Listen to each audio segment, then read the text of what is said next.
What's going on, guys? This your boy John, the Liquidator, coming back with breaking news, hot off the press. So it looks like WNBA players has agreed to Cathy Engelbert 30-day extension. Guys, for this one here, we got to go all the way up to New York. Let's get it. Let's go. We're going to jump right into this thing right now, man. News is coming out of the WNBA pipeline that the players has agreed to basically not have a lockout for right now. Let's head on over to X, man. This story is still developing. It literally just came out 2 minutes ago. Ben Pickman dropped it 2 minutes ago. Stated. So they actually did it. The WNBA players and Commissioner Cathy Engelbert just agreed to a crucial 30-day extension. Talk about a bombshell, right? This literally just went down, pulling the league back from the edge of a massive lockout. But this wasn't just another meeting. It was a tense standoff where the league's entire future hung in the balance. Agreeing to keep talking until November 30th shows just how intense this power shift has become. You can almost feel the collective sigh of relief. But deep down, everyone knows this is just the beginning of a much bigger battle for control and fair pay. That quick Thursday decision might have dodged disaster for now, but it's paving the way for some brutally honest conversations that could completely redefine player contracts and salaries. This isn't just a delay, it's a calculated pause, a move that proves just how much leverage the players now hold. This story is still developing. It literally just came out 2 minutes ago. Ben Pickman dropped it 2 minutes ago. Stated the 30-day extension will run through November the 30th per sources. The WNBA and WPA reached a resolution on Thursday on a 30-day extension, man. So The Athletic was the ones who really just dropped it. When did they drop? Oh, they haven't even posted it yet. But you guys can see here, they have reached a 30-day extension. And yeah, man, I told y'all. I don't think it's going to be. Okay, so that scary Halloween lockout? Totally off the table now. This extension means the deadline for a new agreement just got pushed to the end of November, and that's huge. Instead of players being locked out of facilities and the whole league grinding to a halt, they've got 1 more month to figure it all out. And honestly, the implications for the WNBA are enormous.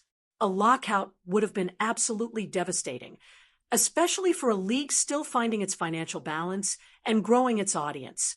You know, that kind of shutdown, it's just not good for business. It would have crushed momentum and profitability right when the league needs it most. Unlike the big, established leagues, the WNBA doesn't have the luxury of slowing down. Not now, with so much new energy and attention pouring in. So pulling back from that lockout moment says a lot. Everyone understands what's at stake. Continuity is everything for the league's future, and this extra time might be exactly what they need to finally get on the same page. You guys can see here, they have reached a 30-day extension, and yeah, man, I told y'all, I don't think it's going to be a lockout. I told y'all that. Y'all can keep listening to other people all y'all want, but I told y'all I don't see it. I'm a businessman, and them having a lockout is not good for business because, for the simple fact, the business is still developing. They're not in a good standard at all. Which no league really is in a good standard to have a lockout, but especially the WNBA, bro. Okay, so this whole thing, first reported by Ben Pickman, means the 2026 season is safe, at least for now. And yeah, that instantly eases a lot of nerves. But here's the catch. Once November 30th hits, that shadow of uncertainty still looms large. This temporary truce? It's just a clock reset, buying everyone time while the future of player deals and the league's financial structure hangs in the balance. The real question isn't whether they'll make a deal, but what kind of deal it'll be, and who really wins when the dust settles, right? And here's where it gets even trickier. This high-stakes negotiation period is now colliding with the WNBA draft lottery. That's a serious concern if an agreement isn't reached in time.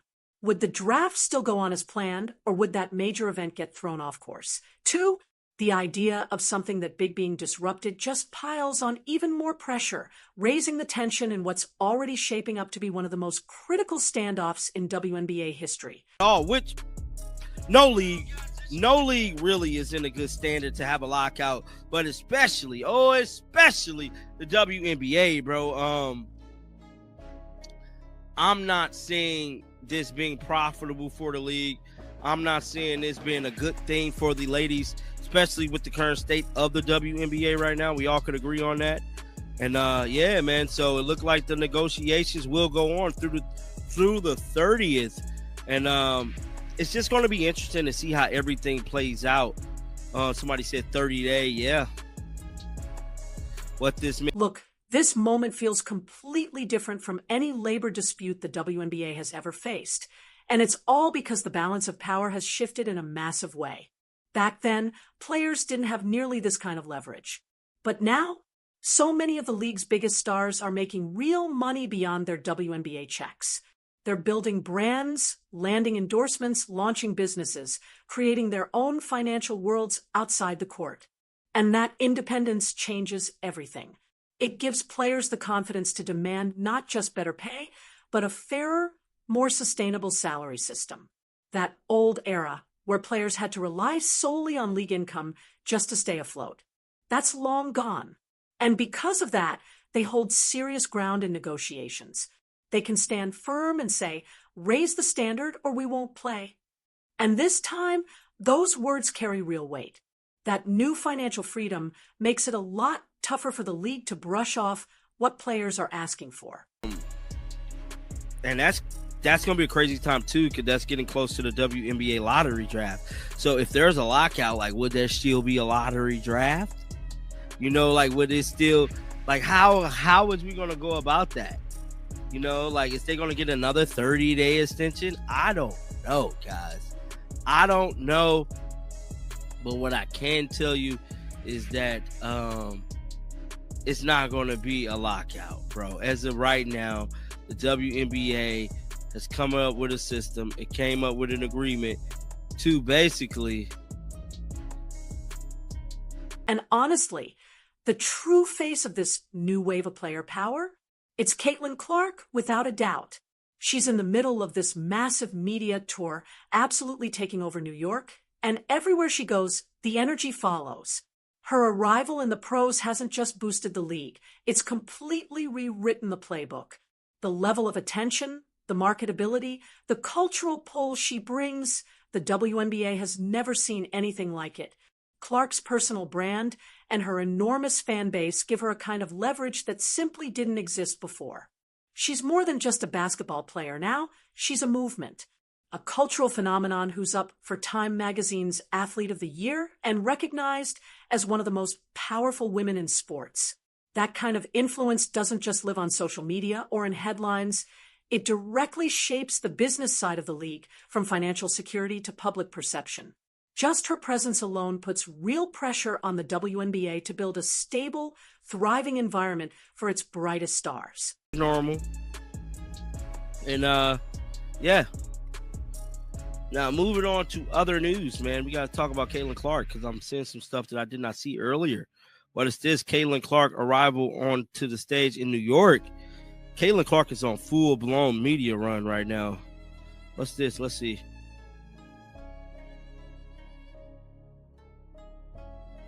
Caitlin outside right now, bro.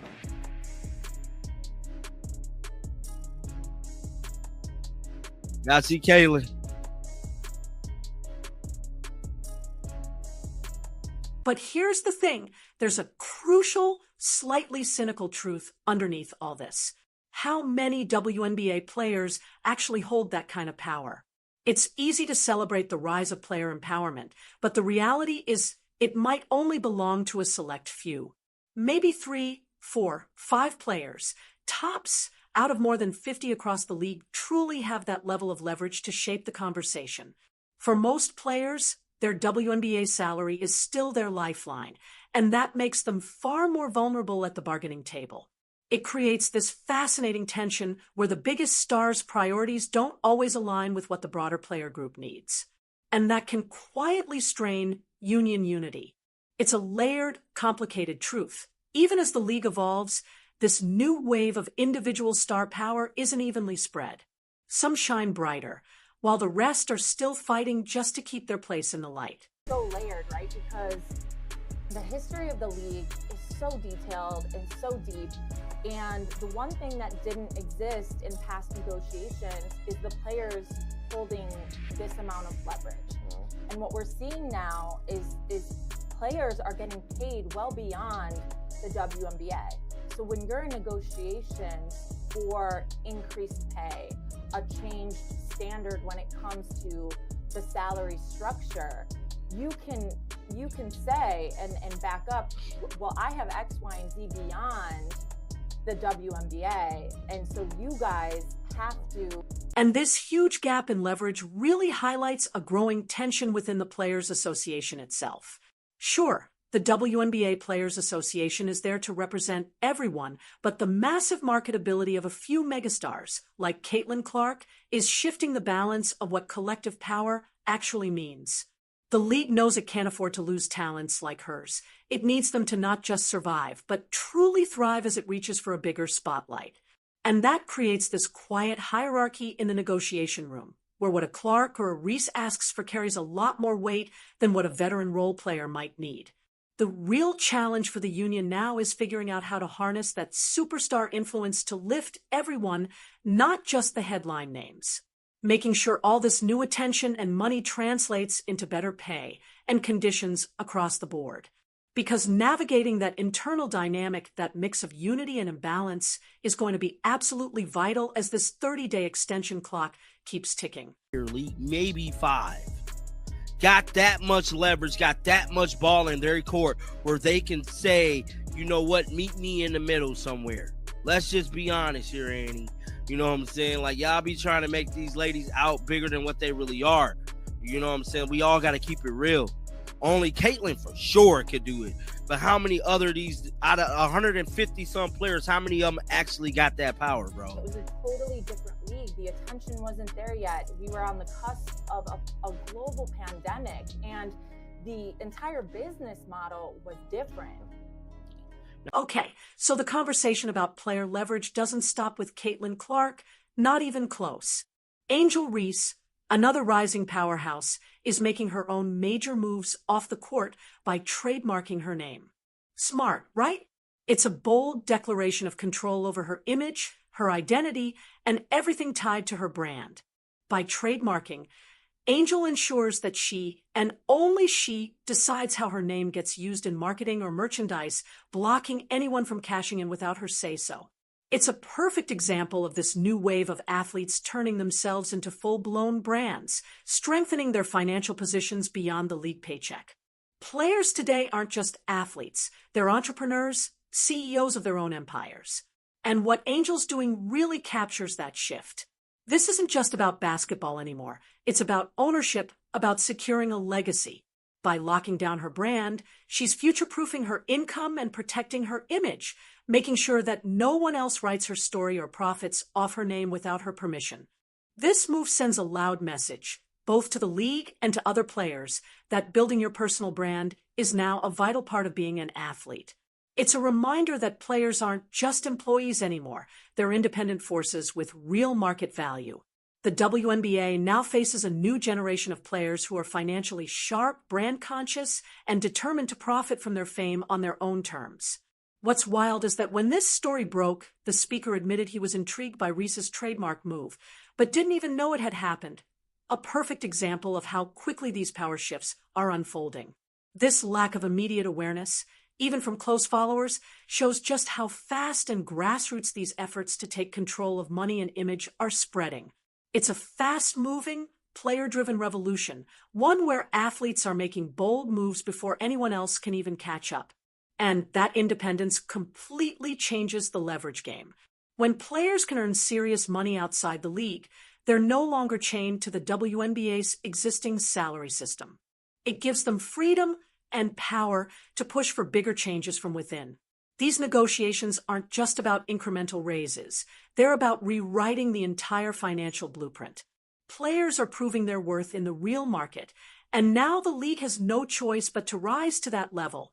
This moment isn't about small gains. It's about redefining what fair value looks like for the modern WNBA star. That old era, when players had few options to really make money, is over. Completely. Now, the WNBA has to catch up, figuring out how to align its pay scales with the new financial reality of its stars or risk losing them to opportunities that pay far more. You can feel the tension building, right? How much can a still-growing league actually afford? And how much are players willing to sacrifice when their off-court ventures are exploding like never before? The contrast with the 2019 labor dispute couldn't be sharper. Back then, the league was in a completely different world. Limited attention, shaky finances, and the pandemic looming just around the corner. Players had far less leverage, and their demands met heavier resistance because the business model wasn't mature enough to sustain them. But now, everything's changed.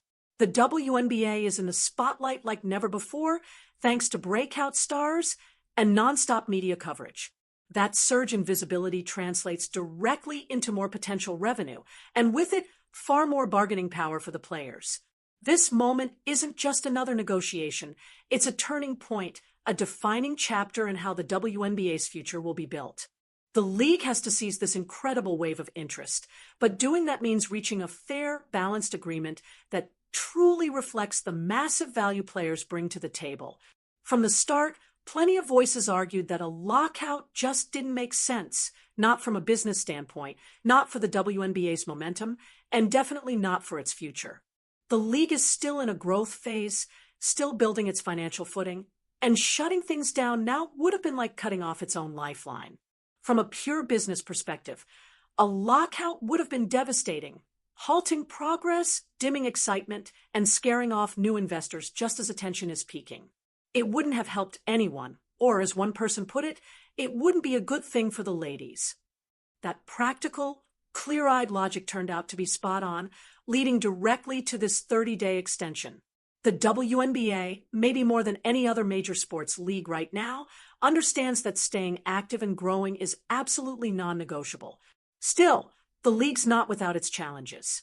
It's improving, yes, but it's also standing at a crossroads, a crucial phase where every choice matters, especially decisions around labor. Each one carries enormous weight because together, they'll define how strong and sustainable the WNBA's foundation really becomes. The success of this 30-day extension, and ultimately a new CBA, depends on both sides seeing the same long-term vision for the league's future. While players are fighting for their fair share, the WNBA has to make sure any deal fuels sustainable growth and helps the league fully capitalize on its surging popularity. It's a delicate balance, like walking a tightrope between today's demands and tomorrow's stability. Smart compromises aren't just helpful, they're essential. And with the WNBA lottery draft right around the corner, the pressure couldn't be higher. If these talks don't lead to a lasting agreement by the end of November, imagine the chaos of a lockout striking just as top prospects are entering the league. Player development, team planning, it would all hang in limbo. That ticking deadline is forcing both sides to accelerate, to find common ground before it's too late. Because keeping key events like the draft running smoothly isn't just about logistics. It's about maintaining momentum, nurturing new talent, and keeping fans locked in. The stakes are massive. This moment affects not just today's players, but the stars of the next generation, too. And in this new era, where athletes like Angel Reese are trademarking their names and building personal empires, the entire landscape of player power is evolving right alongside the league itself. It reflects a much bigger movement, one centered on building personal brands and true financial independence. This new era empowers athletes to take charge of their own value, giving them ownership over their image, and expanding their earning power far beyond the limits of a team paycheck. It's a direct response to the modern sports economy, where social media, sponsorships, and global visibility open doors to massive opportunities. And with that shift, players no longer depend entirely on the league for income. They hold more leverage than ever. The WNBA now faces a reality where its stars aren't just athletes. They're businesswomen, entrepreneurs, and public figures demanding more than a traditional deal. In that sense, this 30-day extension isn't a resolution. It's a calculated pause, a momentary truce in an ongoing chess match between players and league leadership. It prevents a short-term crisis, but the real questions about pay structure and revenue sharing are simply being pushed into next month. All eyes are now on Commissioner Cathy Engelbert and WNBA executives to bridge that widening gap with a player base that's smarter, bolder, and more financially aware than ever. Whatever emerges from these negotiations won't just shape contracts. It'll redefine the league's entire financial DNA. It's a turning point for the WNBA's growth, stability, and long-term appeal. November 30th has become the date circled in red, the day everyone's waiting for to see whether this wave of player power will usher in a golden age for women's basketball or expose deeper fractures beneath the surface. One thing's for sure, this extension isn't the end of the fight. It's only the first move in a much larger game, one that will determine how the league evolves to meet the rising influence of stars like CaitlinClark and Angel Reese.